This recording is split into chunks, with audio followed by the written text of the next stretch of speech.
Top of the order due up for Northwestern against Calvin Matthews, the right-hander for Iowa. Luke Dowk doubled in the left center field gap to lead off the ball game for Northwestern, advanced to third on a wild pitch and scored on Jack Livingston's 2-out single. Matthews has really been dealing outside of that first inning where he gave up those 2 hits. There's a slide piece that misses low and in for ball 1. Dowk is a guy that, well, he hasn't gotten on base a whole lot this year. 2 for 3 in stolen base attempts. And from what many people tell me, has probably the best speed of any outfielder. And that's not somebody, Ryan, that if you're Iowa, you want to put on with a 2-0 count here. No, Matthews, who's worked well with really just one hiccup at the beginning of the game, and that was facing Luke Dowk when Dowk lined a double against him. Other than that, Matthews, for the most part, has been pretty smooth sailing, couple hits here and there. He's got a couple of strikeouts, though. Matthews, a guy who's at the top of a lot of statistical categories in the Big Ten. And that's a 4-pitch walk to Luke Dowk. Takes 4 pitches, none of them really close. And Northwestern has the leadoff man on, and a leadoff man who could pose a lot of problems for Calvin Matthews. As you might imagine, head coach Paul Stevens might decide to start the runners here. Zach Jones coming to the plate, 0 for 1 with a strikeout looking in his first plate appearance. As you see, Francos goes out to talk with Calvin Matthews, and you could call a variety of things here. A hit and run with a guy like Dowk. You could call a straight steal. All depends upon the situation. Yeah, a lot of options for Coach Stevens with the leadoff man on, and Zach Jones had a rough at-bat to start this game off. Now it looks like he's going to square around. Bunt showed, pickoff to first. Dowk beats it by about a step and a half. Very interesting play to decide to bunt, considering that Matthews has not thrown a strike yet in the inning. Against a guy like Zach Jones, who is relatively a more potent hitter based on the season's numbers, to a guy like Dowk. And you're just going to keep seeing that throw over there until Dowk does something. And Matthews has got a quick move over towards first base, and he's throwing over to see what Jones is going to do, whether he's going to square around again. Third baseman Day in, even with the grass over at third base. Jones is swinging away, and he skies it foul and out of play. And the count quickly goes to 0-2, and now you're in a situation where you can't really bunt because if you foul it off, that's a strikeout. And you can't really hit and run because if he ends up swinging and missing, there's a possibility you could have a strike him out, throw him out double play. Really the only possibility here is if you expect a waste pitch, maybe Dowk can sense it and maybe he goes on that. Pick off again. Dowk back in safely. Yeah, Jones, the last time he had 2 strikes against Matthews, just got a wicked slider. And all he could do was look at it. The first strikeout victim against Mr. Matthews in this ball game. Dowk not going, 0-2. That one hit right into the Northwestern dugout and right over towards our cameraman down the first base line. And I think that slider caught a little bit too much of the strike zone.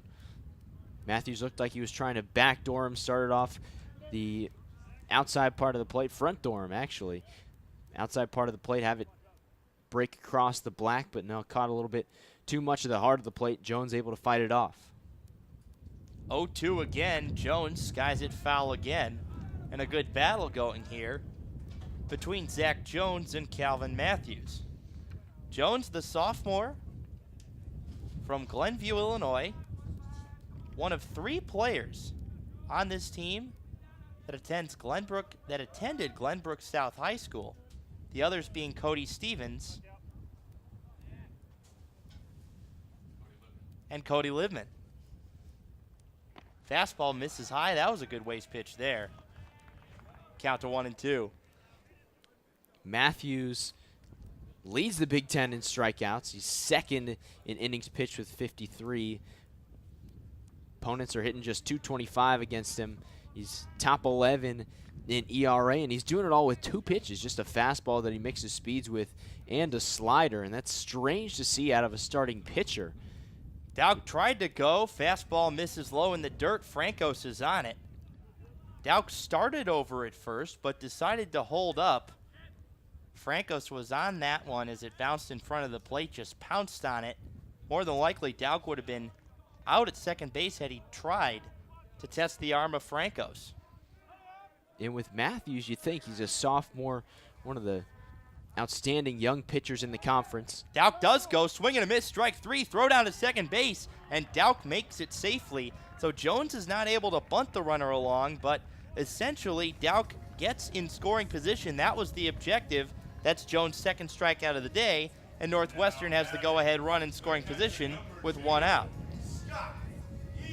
And the third strikeout of the day for Matthews. We look at this last pitch. Just blew a fastball right by him, and a good throw from the catcher, but nice jump from Dowk getting on down to second base. Here's Scott Heelan, the redshirt junior from Virginia Tech. And Heelan was fooled by that slider in the first, and he got fooled once again there. 0-1 the count. And the redshirt junior from Gurnee, Illinois, just a little bit north of here.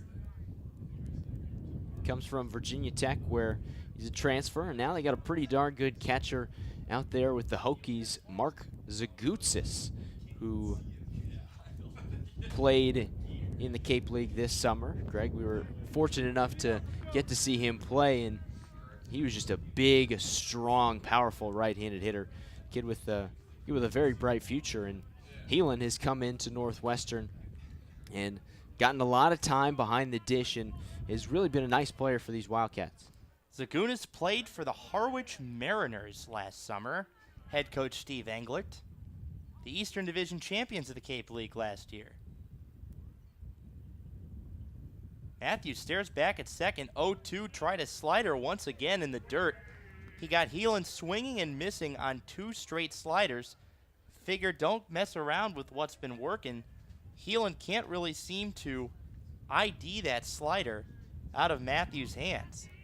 And what continues to just marvel me about Matthews is that he's a guy who's pitched into the 8th inning in 4 starts, and he's struck out at least 8 in 3 different games, and he's doing this all with just 2 pitches. I mean, imagine if someone teaches him a changeup, he mixes in a curveball, a couple other specialty pitches. He's a 3-pitch pitcher. He's still just a sophomore, got plenty of time, at least another season to learn it. He could just be devastating if he adds a 3rd pitch to that arsenal with an already dynamite slider and a pretty good fastball. But to contrary that, Brian, there are a lot of pitchers out there who are very effective with just 2 pitches. But as you see that slider, that can become a multitude of different pitches. He can use it on different spots. It depends on how it comes out of his hand, whether it breaks a foot, whether it breaks 6 inches. It's almost as if he is creating a pitch within the pitch. And that's what makes him so effective with only 2 pitches. And he can do the same thing with his fastball. The legendary Vita Blue is able to throw a variety of 3 to 4 different types of fastballs depending upon the situation. They all varied in speed, too. The grip, you can cut it, you can lower your arm angle, try and accentuate that movement in on a right-handed hitter. A lot of different things you can do with a fastball. Payoff upcoming to Scott Heelan. Swing, that one's lined out into left field. That's a base hit. Luke Dowk's being waved around. The throw to home plate is cut off. An RBI single for Scott Heelan, and the Wildcats retake the lead. It is now 2-1 Northwestern on the RBI from Scott Heelan. A great battle from Scott Heelan, and he got a pitch in on his hands and just ripped it into left field, a base hit. And Luke Dowk has been nothing but trouble for Matthews and the Hawkeyes, reaching base twice, and he scored both Northwestern runs here in this ball game. And now we're going to have a conference out on the mound. Matthews has now given up 2 runs. Pitching coach Scott Brickman out to talk with Calvin Matthews.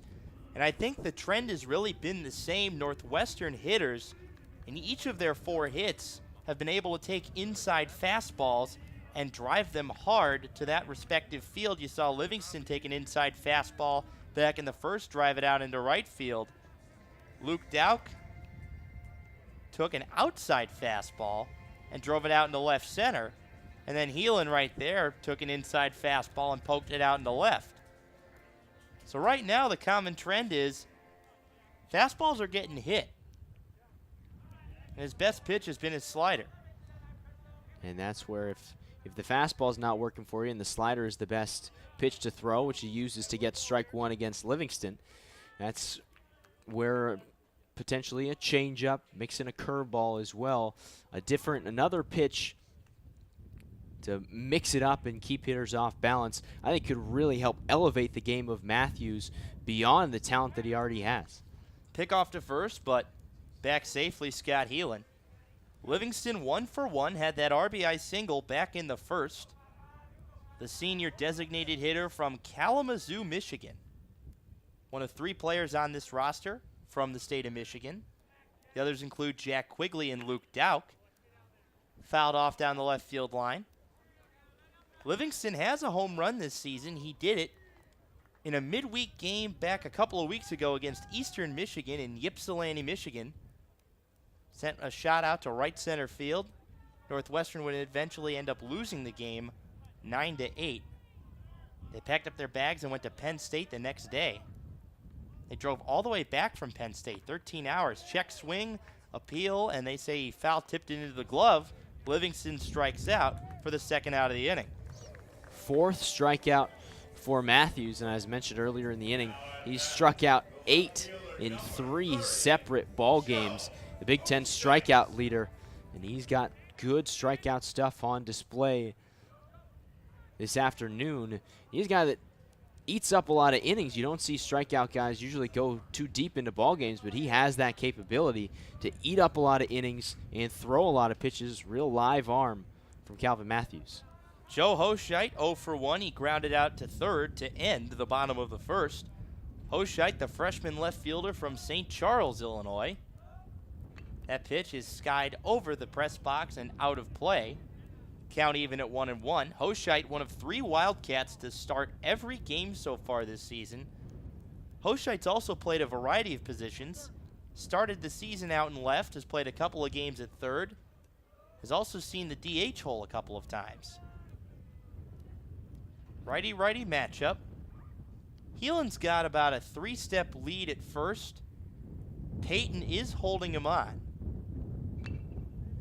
Fouled again. Another 1-2 count upcoming for Calvin Matthews. He's had several of those today, but hasn't been able to put the Wildcats away on each and every one of them. Although, like you mentioned of earlier, he's got 4 strikeouts through 2 2/3. Gotta imagine he's gonna go back to that slider here with his 2-strike pitch. He goes fastball, skied into shallow right. Coming in on it is Zutenhorst. Zutenhorst will settle under it and make the catch. Scott Heelan drives in a run, and Northwestern retakes the lead. We're done with 3. We'll head to the top of the 4th on the Big Ten Digital Network.